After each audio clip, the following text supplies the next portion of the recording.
ጋይዝ ሰላም አለይኩም ወራህመቱላሂ ወበረካቱ። ሰላም ጤና ይስጥልኝ። እንዴት ናችሁ? ሰላም ነው ወይ? እኔ ያለው አልሐምዱሊላህ። እንግዲህ ዋልኩ አደርኩ እንቅልፍ ሲጠፋ ከዛ ቪዲዮ ለመስራት ተነሳሁ። እዚህ ጋር ያለውን ጽሁፍ ለእናንተ ልተውና ወዲ ግፈኛ ዩቲዩበሮች ሄዳለሁ። በቃ እኔ ማውራት ነው የፈለኩት። በቃ እንዲህ ምን ነው እናቴ እንቅልፍ አባብዬ ልሙት እንዴ? ሰዎች ምን ጊዜ በተኛ ይላሉ። እኔ ደግሞ ቆይ እንቅልፍ ጋር ሽምግልና፣ ይሄው በቃ ሽምግልና። አሁን ወይ ፍርድ ቤት ልውሰደው እንዴ? ካልሆነ የምሬን እኮ ነው። እኔ እየቀለድኩ አይደለም ወላሂ። እንዴት ናችሁ? በተረፈ ሰላም ናችሁ ወይ? የረመዳን ስራ እንዴት አድርጎ ይዟችኋል? እኔ ቀንም ሌትም ይሄው እንቅልፍም ስራም በቃ ስራ ነው። እንቅልፍ የለም ምኝታ ምናምን የሚባል ነገር የለም ማለት ነው። ሶሪ በጣም ነው የማዝነው። አልወህም እንዴት ናችሁ? ሰላም ነው ወይ? ስለነዚህ ስለ ዩቲዩበሮች ግፍ ደግሞ ዛሬ ልነግራችሁ ነው ማለት ነው። በቃ ቆም ብላችሁ አዳምጡ። ግፋቸው ምንድን ነው የነገረን ካላችሁ ልንገራችሁ። በቃ እንቅልፍ ካላለ ማውራቱ ይሻላል። እንዴት ናችሁ? ሰላም ነው ወይ? ባላችሁበት ዓለም ዳርቻ በሙሉ ሰላማችሁ ብዝዝት ይበልልኝ እያልኩኝ ስለ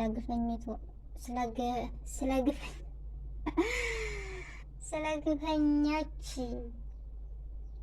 ዩቲዩበሮች ልንገራችሁ። ይሄንን ፍሩልኝ። ህፃኗ መታለች ነገር እንዴት ነው ተሆነ አይቀርምስ። ለማናቸውም ማለት ነው ጋይዝ እነዚህ ዩቲዩበሮች ማለት ነው ዛሬ ግፈኛ የሆኑበትን መንገድ ግፈኛ የሆኑበትን ሁኔታ ልንገራችሁ። ምን መሰላችሁ? ዛሬ አንድ ከዚህ በፊት ፕራንክ ምናምን እያሉ አብሯቸው የሚሰራ ዩቲዩበር ነበር፣ ግን ዩቲዩብ የለውም። ስሙ ማን ነበረ?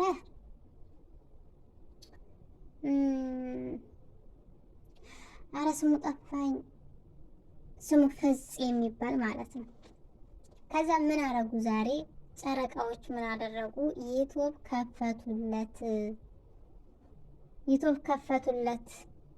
ከፍተውለት ሰብስክራይቡ በ10 ሰዓት ኦልሞስት 12 ሰዓት ውስጥ ስንት ሰብስክራይብ ሆነ ብላችሁ ጥሩ ነው። በ10 ሰዓት አይ ቲንክ 10 ሰዓት ኦኬ 10,000 ሰብስክራይብ እና ግፈኞች ናቸው ያልኳችሁ በዚህ ምክንያት ነው ማለት ነው። ተቃራኒ ነው እያወራ ያለሁት ለማይገባችሁ ሰዎች ማለት እና ሀባይቢ ማለት ነው። አየኛ የመዲያም ቅመሞች አየኛ ነገር እንደው እስቲ ቁጭ ብላችሁ አስቡትማ። ይሄው እኔ 24 ሰዓት አስቤ እንዲሁም ደግሞ 24 ሰዓት አየኛ ነገር። ለምንድን ነው በየትኛውም መንገድ ተቀባይነት ያጣንበት መንገድ ለምንድን ነው? ራሴ ለራሴ እንዴት ክፋት፣ ራሴ ለራሴ እንዴት ምቀኛ ሆነዋለሁ ብዬ ራሴ በቃ ዝም ብዬ ሳስቸግረው አደርኩ፣ ሳስቸግረው ዋልኩ። ግን ምንም መልስ አላገኘሁም። ለማናቸውም የኢትዮጵያ ዩቲዩበሮች ማለት ነው በጣም ጎበዞች ናቸው። ባይዞ በዙ አጋጣሚ ማለት ነው በጣም ጎበዞች፣ ስበሳቸው ይረዳዳሉ። አሁን እነዚህ እንደምታያቸው ስክሪንሹ ላይ የሚታዩት ዩቲዩበሮች አይ ቲንክ ከጀመሩ አመት አልሞላቸውም። መቼም ኢትዮጵያ ውስጥ ያው የኢትዮጵያ ሰው በጣም ጠንካራ ነው ለጀመረው ስራ ታውቃላችሁ። በተለይም ደግሞ አሁን ላይ ኑሮ ውድ ነው። እንደገናም ደግሞ ኢትዮጵያ ውስጥ ተምሮ ስራ ማግኘት ከቀረ በጣም ቆየው። ኦልሞስት ከ10 አመት በላይ ሆኖታል። አንድ ሰው ተመርቆ ስራ አገኘ በቃ ከተባለ እጅግ በጣም ቆየ። አሁን ላይ ግን ተመርቆ ወደ አረብ ሀገር ሆኗል። የሚገርማችሁ ነገር እኔ ብዙ ሰው አውቃለሁ ተመርቀው ወደ አረብ ሀገር የመጡ ማለት ነው። አንዳንዶቻቸው ደግሞ ራሳቸውን አሸንፈው መውጣት የፈሩ ሳይሆኑ እስኪ ልሞክረው ብለው መሞከር እየቻሉ እንደምታዩት ዩቲዩብ ከፍተው እያሳደጉ። ኢትዮጵያ ውስጥ እንግዲህ የዩቲዩብ ሰዓት መምራት በጣም ከባድ ነው። አይ ቲንክ የትኞቹም ሰዎች ቢሆኑ ማለት ነው። ምናልባት አዲስ አበባ ካልሆነ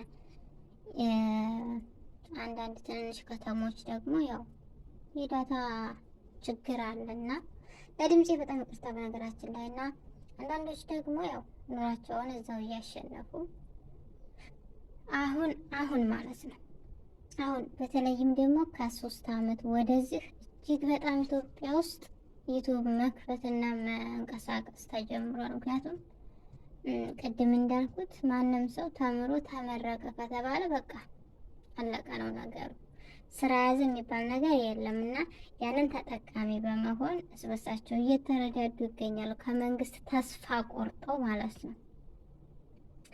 እና ሀባይም እንደማለት ፈልጌ ነው መጨረሻ ላይ ማንም ሰው ከተባበረ የማያገኘው ነገር የማይሰራው ስራ የማይደርስበት ነገር እንደሌለ ነው መናገር የምፈልገው ማለት ነው። ስለዚህ ኢትዮጵያ ውስጥ በጣም ይተባበራሉ በዩቱብ ስራ ማለት ነው። በጣም ያው እንግዲህ የሚሰባሰቡት አዲስ አበባ ነው። ምክንያቱም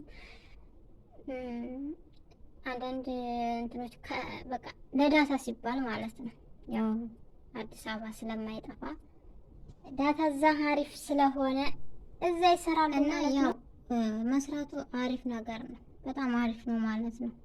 ስራ ክቡር ነው ይባላል ጋይዝ።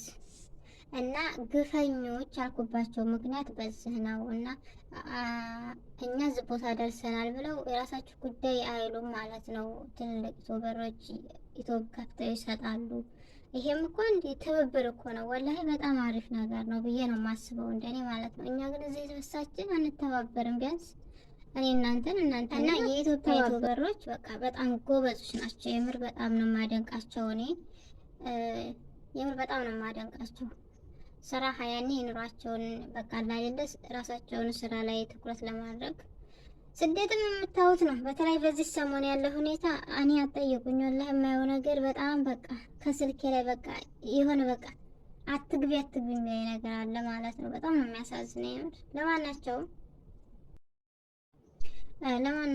አላህ ክፉን ያዝልን ማለት ነው ጋይስ።